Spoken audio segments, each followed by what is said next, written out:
ഏതോ ഒരു സുബ്രഹ്മണ്യൻ ഒരു പോസ്റ്റാണ്. ആ പോസ്റ്റ് എങ്ങനെയാണ്: എൻ്റെ വീട്ടിൽ ആൾറെഡി ഒരു പട്ടിയുണ്ട്, അതിൻ്റെ പേര് ടിപ്പു എന്നാണ്. എൻ്റെ വീട്ടിൽ ആൾറെഡി ഒരു പട്ടിയുണ്ട്, അതിൻ്റെ പേര് ടിപ്പു എന്നാണ്. ഞാനൊരു പുതിയ പട്ടിയെ കൂടി വാങ്ങാൻ പോവുകയാണ്. ആ പട്ടിക്ക് അപകർഷതാബോധം ഉണ്ടാവാതെയും ടിപ്പുവിനോട് കിടപിടിക്കുകയും ചെയ്യും. ഒരു പേര് ആർക്കെങ്കിലും നിർദ്ദേശിക്കാമോ? അപ്പൊ ടിപ്പു സുൽത്താൻ ഒരു പട്ടിയുടെ പേരായിട്ട് വരുന്നതിന്റെ പിന്നിൽ ഒരു ചരിത്രമുണ്ട്. അതുകൊണ്ട് ആദ്യത്തെ പോസ്റ്റിൽ ചരിത്രമുണ്ട്. ഇനി കോഴിക്കോട്ടുകാരനായ ഒരാൾ, ഒരു അഷ്റഫ്, ഇതിനോട് കമന്റ് ചെയ്തു.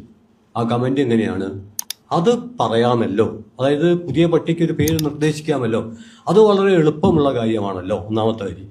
രണ്ടാമത്തേത്, പട്ടികൾക്ക് പേരിടേണ്ടത് അവരുടെ സ്വഭാവ ഗുണം പരിഗണിച്ചാണ്.